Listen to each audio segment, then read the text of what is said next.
Davis, and you're watching the Evercade Effect. Hey everybody, this is Ed from the Evercade Effect, and today I'd like to talk about, will Evercade survive another 5 years? Why or why not? We're going to go over the current pricing. We're going to talk about how they've been doing over the past few years to present. And I would just like to dive into this, and then at the end, you can kind of come to your own conclusion and whatnot. So first, to better understand this, I want to go ahead and cover this article that Blaze went ahead and came out with at the end of last month about the news with the U.S. Stock and distribution update. I think this is pretty important because the United States and Canada are a pretty big customer, and I think Blaze has realized that. And we're also going to talk about is this going to hit the ceiling as far as price wise? Could the price increase further? Let's get started. So, as mentioned in this article, the current tariffs, all the cost of the cart, they're going to raise to be $29.99. So I find this interesting that the Giga carts themselves aren't increasing in price. I think that's probably because at Blaze increased that another $5. Yes, people wouldn't be upset. I mean, people would be upset about that. However, it does raise an important question. Why did they raise the price in the first place? If they could still maintain the original carts to be this price, it's kind of weird. It's almost like they didn't have to raise it another $5, or did they? Because clearly they can keep it at this price point and still make a profit, or because everything else is raised by $5. Does it make up for it? I found that to be very, very interesting. And also, for those who aren't aware, Blaze did go ahead and raise the price. What was it, like late last year, earlier this year, from $20 to $25? So, there's no way they could have known this, but it was just really, really, really bad timing. So yeah, they're $29.95. Now you have Evercade plus Tomb Raider for the EXP and VSR skyrocketing from $100 to $130. I think what Blaze needs to do is they need to sell that without a game, so they can still be at the $99.95 price point, under $100. Because I understand because of the tariffs, but this makes a big difference, right? It was kind of neat when they came out with the EXPR VSR. I think it was supposed to be like the R stood for like reduced cost, but now it's more expensive than when the VS first came out. I think that was like around $115, $120. So that's a price increase. Alphas, oh man, almost to $300. And that's so you're going to pay $280 just for that, plus shipping, plus depending where you get it from taxes. That's going to put it over $300. Not that it was that appealing to me before, because when you get around initially before the cost went up, when you got over like around the $250 price mark, there's lots of other like cooler tech you could buy for on that price. And now you're putting it at $300. That puts it even out more reach. And on the Super Pocket, yes, you may only look at this increase of like $10, but you can get so many other handhelds that could do so much more, like the Mayu Mini and whatnot. Yes, this is officially licensed. Yes, it has built-in games, but Blaze is dangerously getting to that price point where you're looking at this like, do I really need to play cartridges? And by the way, the Super Pocket, you don't get any carts with it. The games are embedded. So that's why I compare it to other devices like the Mayu Mini that's out there, because technically those games are also embedded. Yes, maybe they're on an SD card. Technically, the Evercade carts are on an SD card. But looking at this, this is gonna be rough. The cart increase isn't too bad if it stays the same, and we'll get to that a little bit later. But that makes this really, I don't know, $130 is not as appealing. Definitely the Alpha, not as much. I think that you really have to want a Taito Evercade Alpha to pay that kind of cash. And so now I'd like to go ahead and move on to the Songbird's website. Actually, no, before that, we can go to Songbird's website. So at the time of recording this video, everything's out of stock. There's nothing there. I should also mention that Video Games Plus is completely pulled out, which is a shame. They're no longer carrying, Evercade stuff, which is a shame. So let me go ahead and bring up here where the email that I got from Songbird to kind of talk about the changes that are going to come here, for U.S. customers. Alrighty, so if you're on their mailing list, you will have gotten this email. They still haven't put this on their site, which is kind of weird. I don't know why they didn't announce this, but anyways, they say Evercade pre-orders coming soon. the logistics issue is, solved. I'm not going to read this whole thing here, but they resumed supplying the product to the USA, which is good. This means we expect to fill outstanding orders as well as carry new items coming soon, such as the carts pictured above. So yes, the next 2 carts, which is fantastic. Then they say we expect the changes to the retail pricing for new products to account to the increased tariffs, the blah, blah, blah. And that says this includes outstanding orders pre-June. So I wonder if that means they're going to jack the price up again by $10 more for each of the 2 carts. If they do that, that is a big mistake. And that's kind of a slap in the face, for people like myself who put faith in order early. I really hope they don't do that. And then they talked about. So here's the other thing. So you can expect to get the new pre-orders for the Neo Geo 1 and Roguecraft DX in the next 1 to 2 weeks. That's crazy. So if the logistic issues have been solved, I don't understand why that's going to take so long. And then there's the other stuff we don't care about as much. But yeah, I found it to be interesting. So definitely shout out to Blaze. I'm happy that they went ahead and resolved, logistic issues. What I did find interesting is that they announced you could buy from their website, and it still says everything is out of stock. If you go to funstock.com, and actually just to make sure that they haven't updated it since I checked last, let's go ahead there now real quick and see if Evercade products are still sold out on their official website. All right, so let me bring it up here. Boom. Got our cartridges. Because remember in the last showcase, they said that you could buy at any time. Oh, I accidentally, of course, did not go to Funstock. But if you go to resellers, hey, you can go here. You can see Funstock is listed there. They pretend that it's not them. But you know what, though? If we go down, I'm just curious. If we change this to the United States. See, Video Games Plus is still listed. And they put Amazon first. And they have like Songbird towards the... Amazing, right? Really towards the end. Anywho's will be... Let's get into Evercade cartridges. Let's see if they change this. Because when I checked here the other day... Okay. So, here's what's really weird. It makes no sense that this double pack is sold out. Okay, but you can get them separately. Now, when I checked here the other day, this double pack was sold out, and all you could get was Roguecraft DX. But now you can also get Neo Geo as well. So, kind of weird. I don't know. It's going to be much better to get the double pack. But...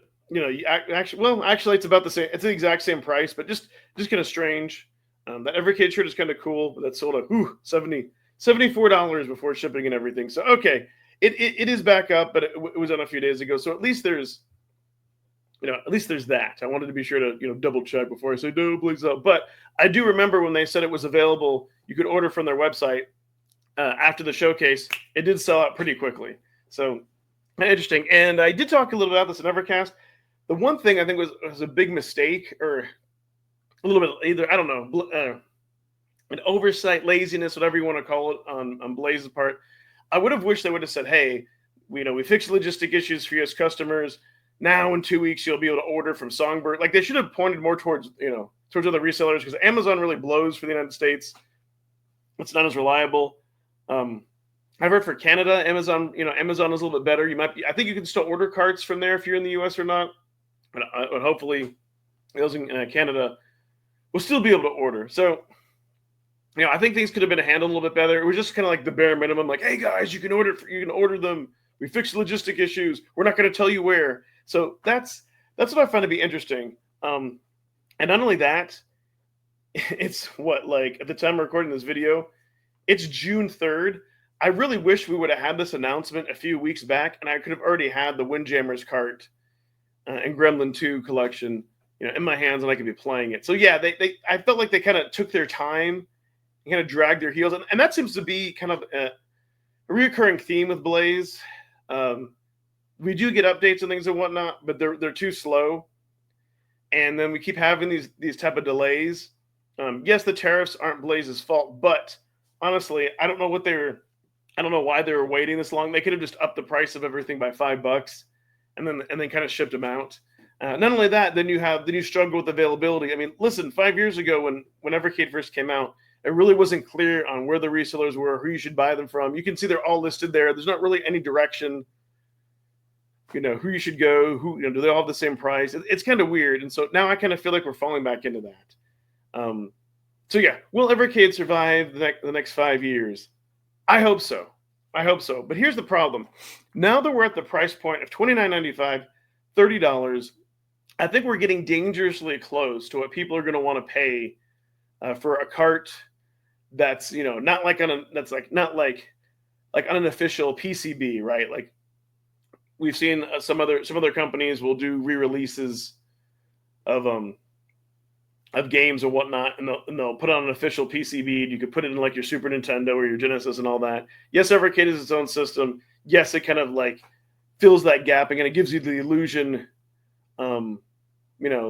that you're playing on real hardware, even though it's emulation, but it gives you the awesomeness of putting in the cartridge and whatnot. But for what it is, and when you also compare it to being able to download ROMs for free, that's kind of always the argument of Evercade, right? Like, why should you go with it, versus something digital? But it's all about the physical media, getting the awesomeness in the mail, being able to open it and experience, like when we were younger, getting a new game and all that. But they're dangerously kind of getting close to the Switch 1 prices. And I think as long as Blaze stays at this price point and doesn't further increase from here, and they continue to do a good lineup like they've had this year, I think there's a chance.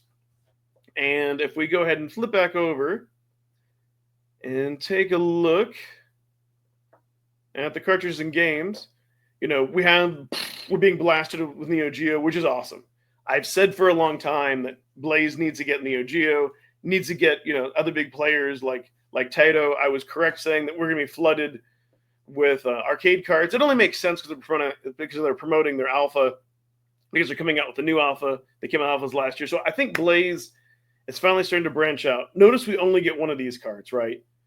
We only get Gremlin Collection. Yes, this is a blue cart, but it's a remake, and I think this game is going to be something special.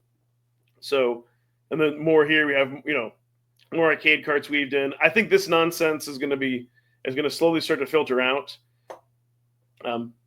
Simply because with the latest update, we also have the Japanese language, which is awesome, and they showed a screenshot of that. If you go ahead and look on Blaze's blog post for the 5th year anniversary updates, they showed the Neo Geo collection. So I really think they're trying to cater to their Japanese customers, which is awesome. I have a sneaking suspicion we'll be able to go into the Neo Geo games, adjust the dip switches for the different languages. Some other regions had blood. Well, I don't think the U.S. did. And more importantly, it'll actually switch the language over to Japanese, and that'll be awesome. So I think if Blaze continues to get out of its niche and start to go more after the U.S. market, go after the Japanese market, they should tap into the Brazilian market. But anyways, kind of make their games and the type of games not as niche and more appealing and more diverse to everybody. I think they're on an awesome track. I think they're going to be set up for success. And if they can keep doing this, and they can keep coming out with collections that people want, like next, are we going to get Capcom? Because now that we've seen the Taito Super Pocket, we get the Taito carts. We've seen the Capcom Super Pocket and those games built in the EXP.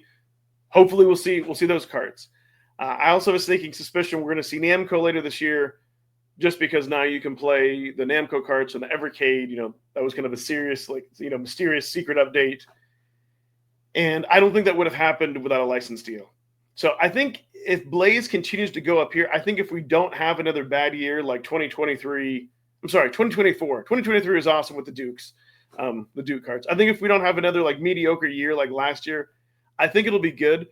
But really what's going to keep Blaze afloat, if they do something innovative, right? If they kind of push the envelope, do some more remasters, get some other games with difficult controls, come out with the trackball and spinner, make it easier to play some of those other games that require specific controllers.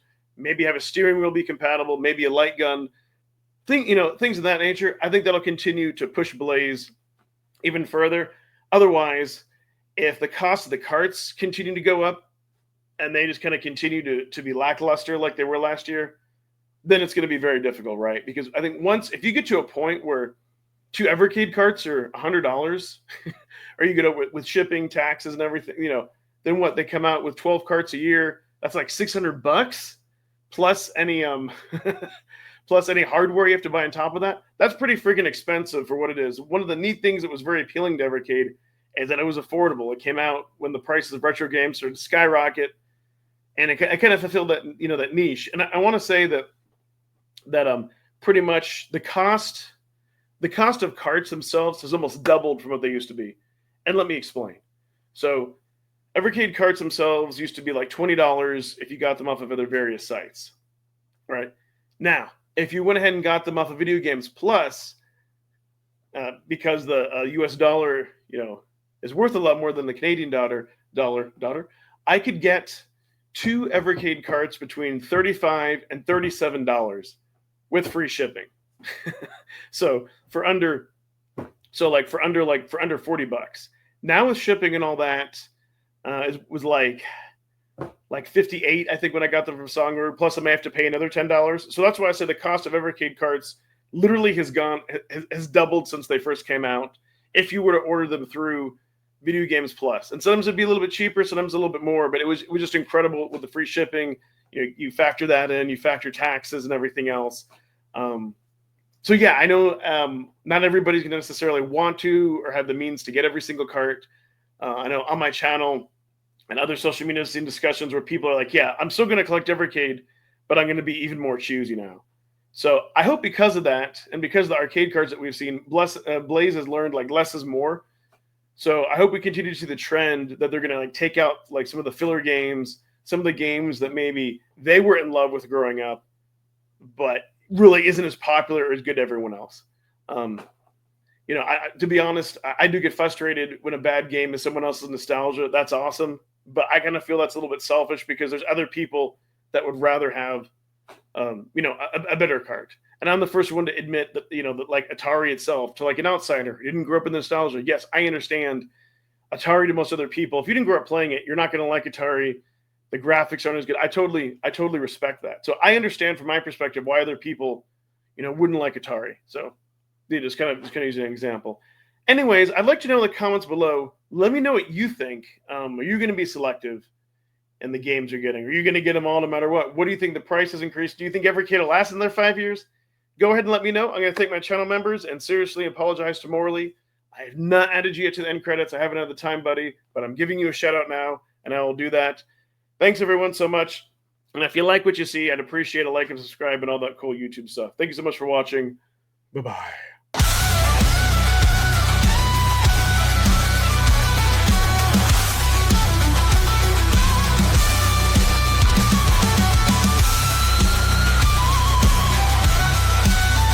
Thanks, Crashline, Immortal Sojourn, Amber Cummings, Joe Whitlush, Alex Groot.